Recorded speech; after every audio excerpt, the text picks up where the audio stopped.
Hello दोस्तों, स्वागत है आपका हमारे यूट्यूब चैनल याहू बाबा पे।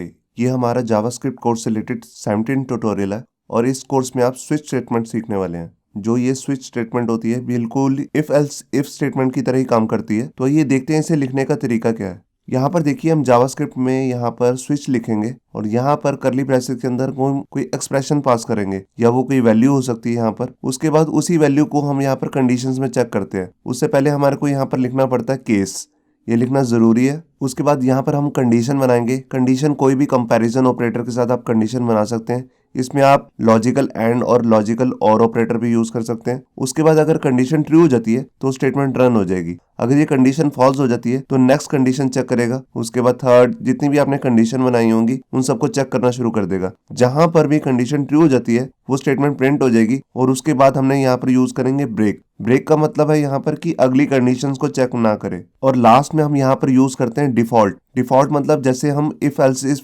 स्टेटमेंट के अंदर लास्ट में एल्स पार्ट यूज करते थे कि अगर कोई भी ऊपर की कंडीशन ट्रू ना हो तो उस केस में यहाँ पर डिफॉल्ट तो चलेगी ही चलेगी। तो ये स्टेटमेंट का मतलब है कि लास्ट में ये स्टेटमेंट तो चलेगी ही। और यहाँ पर आपको पता लग गया कि कैसे हमने ब्रेक यूज करना है। ब्रेक हर स्टेटमेंट के बाद लगेगा ही, क्योंकि इसका मतलब है कि इसके बाद कोई भी स्टेटमेंट रन ना हो अगर एक भी कंडीशन ट्रू हो जाती है। तो आइए देखते हैं इसे प्रैक्टिकली कैसे करना है। अब यहाँ पर देखिए, हमने अपना एक HTML का डॉक्यूमेंट बना लिया है और यहाँ पर अब हम स्टार्ट करते हैं अपना स्विच केस। तो उसके लिए पहले मैं एक वेरिएबल ले लेता हूँ और डे वेरिएबल ले लिया मैंने डे नाम का और इसमें एक वैल्यू दे दी 1।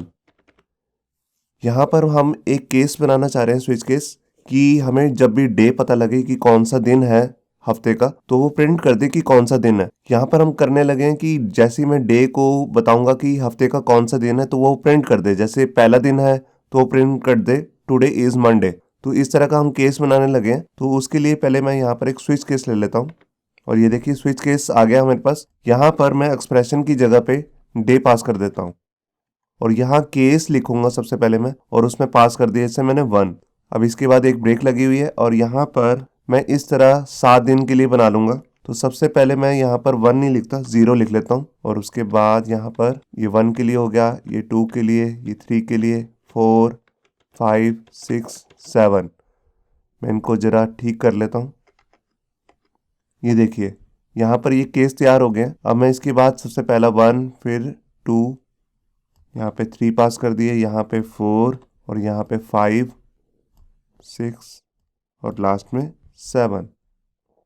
7 नहीं, कम करना पड़ेगा। चलो अभी देखते हैं। और यहाँ पर मैंने एक मैसेज प्रिंट कर दिया और मैंने यहाँ पर हफ्ते का जो पहला दिन है उसको बना दिया मंडे। तो टुडे इज मंडे। ये मैंने एक केस तैयार कर लिया। मैं इसी को स्टेटमेंट को कॉपी कर लेता हूँ और यहाँ पर लिख दिया ट्यूसडे।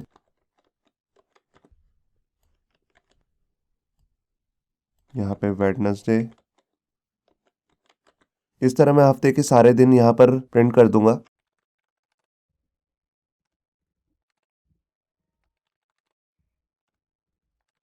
ये लास्ट वाली जो स्टेटमेंट है 7, उसकी जरूरत नहीं है क्योंकि हमने ऊपर 0 को ऐड करने से पूरी 7 हो ही गई है। तो यहाँ पर एक डिफॉल्ट भी हमारे पास जो लास्ट स्टेटमेंट है उसको बनाना पड़ेगा हमारे को। उसके लिए हमने यहाँ पर मैसेज लिखेंगे enter the valid day, enter the valid weekday. ये हमने मैसेज दे दिया यहाँ पर। और अब हम अपनी स्टेटमेंट को प्रिंट करते हैं, यहाँ पर सेव करते हैं पहले तो फाइल को। ये देखिए फाइल को सेव किया और यहाँ पर देखिए आ गया ट्यूसडे, क्योंकि दूसरा दिन है ट्यूसडे। अगर देखिए मैं पहला दिन के लिए यहाँ पर देखूंगा कि अगर आज 0 है तो मंडे प्रिंट कर दिया। अगर यहाँ पर 5th है तो देखिए सैटरडे आ गया। तो यहाँ पर मैं आपको एक बार समझाता हूँ। यहाँ स्विच में हमने पास किया डे की वैल्यू और डे की वैल्यू यहाँ पर केस से चेक होएगी। अगर डे की वैल्यू 0 है तो ये स्टेटमेंट चल जाएगी। अगर फॉल्स है तो नेक्स्ट को चेक करेगा। अगर पहले ही कंडीशन ट्रू हो जाती है तो हमने यहाँ पर लगाया ब्रेक। ब्रेक का मतलब है कि अगली वाली स्टेटमेंट को चेक ना करे और सीधा ही यहाँ से कंडीशन से बाहर आ जाए स्विच केस की। तो देखिए अगर मैं यहाँ पर ब्रेक को हटा देता हूँ, मैं आपको 3-4 ब्रेक हटा के दिखा देता हूँ।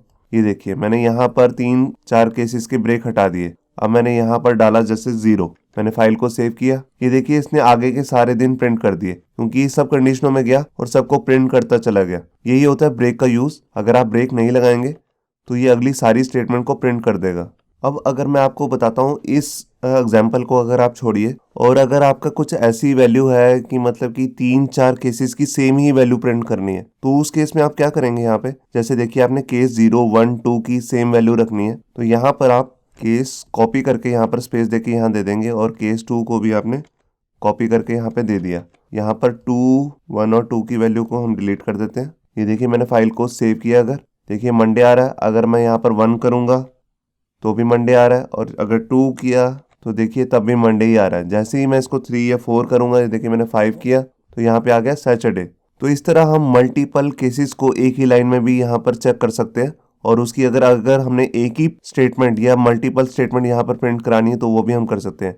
यहाँ पर आप एक ही स्टेटमेंट नहीं, आप मल्टीपल स्टेटमेंट भी प्रिंट करा सकते हैं। ये देखिए मैंने एक बार इसको कॉपी करके इसको यहीं पर दोबारा पेस्ट कर दिया और यहाँ पे मंडे 2 लिख दिया, फाइल को सेव किया, और ये मेरी अभी कंडीशन ट्रू नहीं है, यहाँ पे 1 किया, और ये देखिए ये दोनों स्टेटमेंट मल्टीपल, मतलब यहाँ पे आप जितनी मर्जी स्टेटमेंट लिख सकते हैं। अब मैं आपको बताता हूँ इसको कंपैरिजन ऑपरेटर के साथ कैसे यूज़ करना है। तो यहाँ पर मैं एक वेरिएबल ले लेता हूँ एज करके, और इसमें देखिए जैसे मैंने एज डाल दी यहाँ पे 15, और यहाँ पर मैं यहाँ पर 3-4 केसेस बनाऊंगा, नीचे वाले सारे डिलीट कर देता हूँ, और यहाँ पर स्विच केस के अंदर जहाँ हम एक्सप्रेशन पास करते हैं यहाँ पर सिंपल लिख दूंगा ट्रू।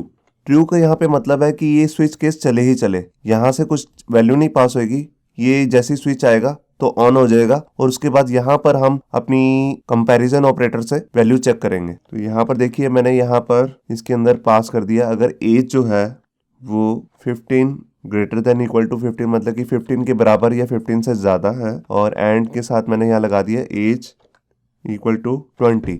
अगर 15 से 20 के बीच में है तो यहाँ पर मैसेज प्रिंट कर दे यू आर एलिजिबल। ये देखिए ये केस बन गया, और मैं इसी केस को कॉपी कर लेता हूँ, यहाँ से ये एक्स्ट्रा स्पेस भी रिमूव कर देता हूँ। यहाँ पे भी मैंने एक केस बना लिया, यहाँ पर मैंने लिखा कि एज जो है 21 या 21 से ज़्यादा है और लेस देन या इक्वल टू 30 है, तो you are not eligible, you are not eligible. और डिफ़ॉल्ट में यहाँ पर डाल दी एंटर द वैलिड एज। ये देखिए मैंने यहाँ पर फाइल को सेव किया, और यहाँ पर एक गलती होगी, यहाँ पर हमने ए लिखा है, ए कोई वेरिएबल नहीं है, एज है, तो यहाँ पर एज ही हमें यहाँ पर कॉपी करके, ये मैंने फाइल को सेव किया दोबारा से, ये देखिए यू आर एलिजिबल। मैं यहाँ पर जो एज है उसको कर देता हूँ 23 या 25, तो देखिए यू आर नॉट एलिजिबल। अगर कोई हम यहाँ पर एज जो है 30 से ज़्यादा डाल देंगे तो यहाँ डिफ़ॉल्ट वाले क्राइटेरिया में चला जाएगा, और यहाँ पे एंटर अ वैलिड एज। तो आपको समझ में आ गया होगा कि हम यहाँ पर कंपैरिजन ऑपरेटर भी यूज़ कर सकते हैं, सिंपल वैल्यू पास करके भी हम यहाँ चेक कर सकते हैं, और मल्टीपल केसेस को इकट्ठा जोड़ के भी एक स्टेटमेंट शो कर सकते हैं। होप सो आपको ये हमारा वीडियो ट्यूटोरियल अच्छा लगा होगा। अगर अच्छा लगा है तो वीडियो को प्लीज़ लाइक करना मत भूलिए। अगर आप ऐसे ही रेगुलर अपडेट चाहते हैं तो हमारे चैनल याहू बाबा को सब्सक्राइब करना मत भूलिए। Thank you.